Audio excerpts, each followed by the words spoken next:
The shadows here are muted, and there's a lot of transitional zones from one color to another and so forth. This isn't like that. This is crystalline, clear, solid. You can see the light reflected in the depths of these objects, and everything is very brightly colored, and everything is moving very, very rapidly.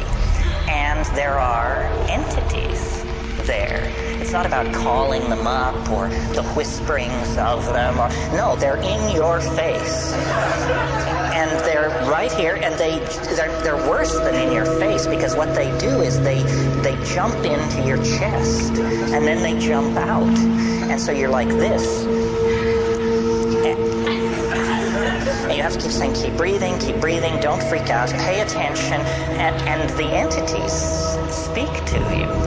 And they speak both in English and another way, which we'll get to in a minute. But in English, what they say is, do not give way to wonder. Hang on. Don't just go gaga with disbelief.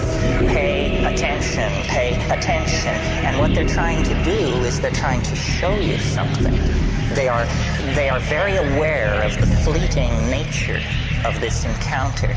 And they say, don't just spiral off into amazement and start raving about God and all that. Forget that. Pay attention to what we're doing. And then what they're doing is they're dancing around, they're jumping around, they're emerging explicitly out of the background, bounding toward you, jumping into your chest, bounding away, and they make offerings, and they love you. That's the other thing. They say this. They say, we love you.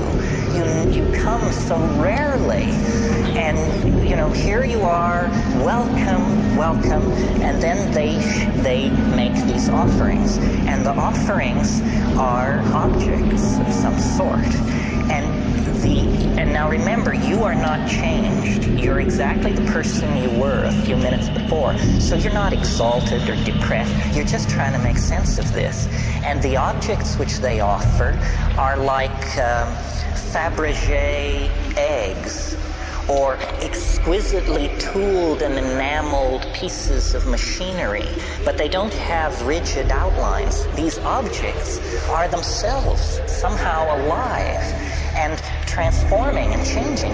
So when these creatures, I call them tykes, when these tykes offer you these objects, you grok it, you look at it, and immediately, because you are yourself, you have this realization, my God, if I could get this thing back into my world, history would never be the same. A single one of these objects is somehow, you can tell by looking at it, this would confound my world beyond hope of recovery. It cannot exist. What I'm being shown is a tiny area where miracles are being transformed. And the creatures, the tykes, are singing. They are speaking in a kind of translinguistic glossolalia. They are actually making these objects with their voices. They are singing these things into existence. And what the message is do what we're doing. You can do what we're doing. Do it. And they get quite pushy about this. They say, damn it, do it. And you're saying, but they're saying, no, do it now, do it. It's saying, I can't handle this, and then this kind of reaction goes on for a while. Well, then I don't take credit for it. It was not will, but like something comes up from inside of you. Something comes out of you, and you discover you can do it. That you can use language to condense objects into existence in this space. It's the dream of all magic. But here it is, folks, happening in real time. And then they're just delighted. They just go mad with delight and turn somersaults and turn themselves inside out. And they all jump into your chest at once. And after many encounters of this sort. I mean, when I first did DMT, I couldn't bring anything out of it. I mean, I just said, no, it's the damnedest thing I've ever encountered, and I can't say anything about it, and I don't think I ever will be able to say anything about it. But by going back repeatedly and working at it, I think I've gotten a pretty coherent, well, let's not go that far. I think I've got a pretty clear metaphor, anyway, for what's happening in there. And I think a lot of people have this experience. When you talk to shamans, they say, oh, well, yes, the helping spirits. Those are the helping spirits. They can help you cure, find lost objects. You didn't know about helping spirits? I said, well, I knew, but I had no idea, that it was so literal. Say, oh, no, that's the helping spirits. But then the other thing they say, if you press a shaman, if you say, well, what exactly is a helping spirit? Say, well, a helping spirit is an ancestor. Say, you mean to tell me that those are dead people in there? Say, well, yes, ancestor, dead person. You didn't know about ancestors, apparently. This is what happens to people who die. And you say, my God, is it possible that what we're breaking into here is an ecology of souls?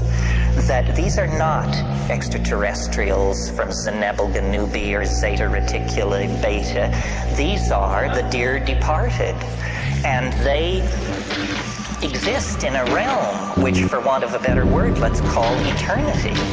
And somehow this drug, or whatever it is allowing me to see across the veil.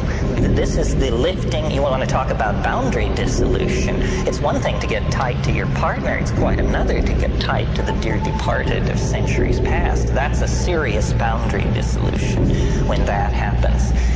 What these creatures want, according to them, is they want us to transform our language somehow.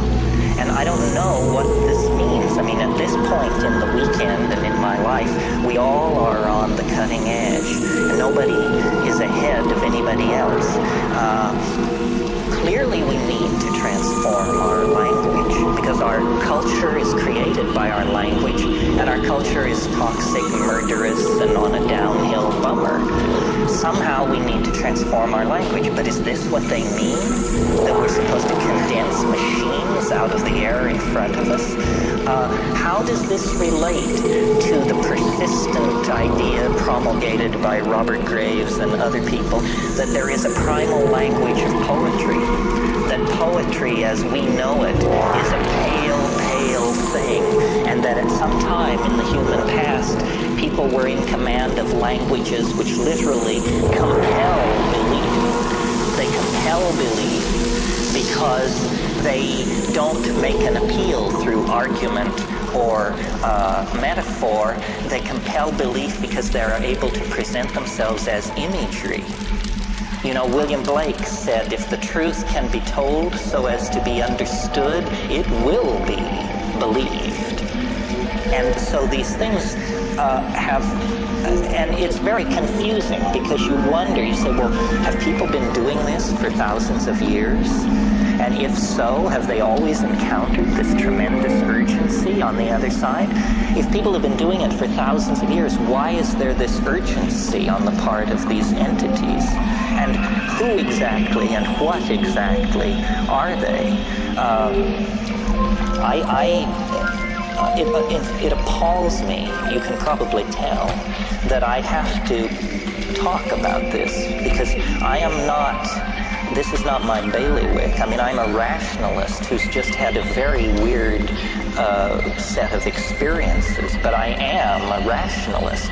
I mean, I have no patience with channeling, the lords of the many rays, the divas, and there's this whole thing going around about disincarnate intelligence, and it's mostly under the control of fairly, shall we say, non-rigorous thinkers.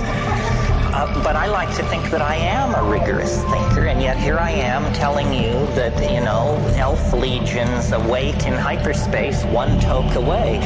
The difference between my rap and, you know, the Findhorn folks or somebody like that is that we have an operational method for testing my assertion.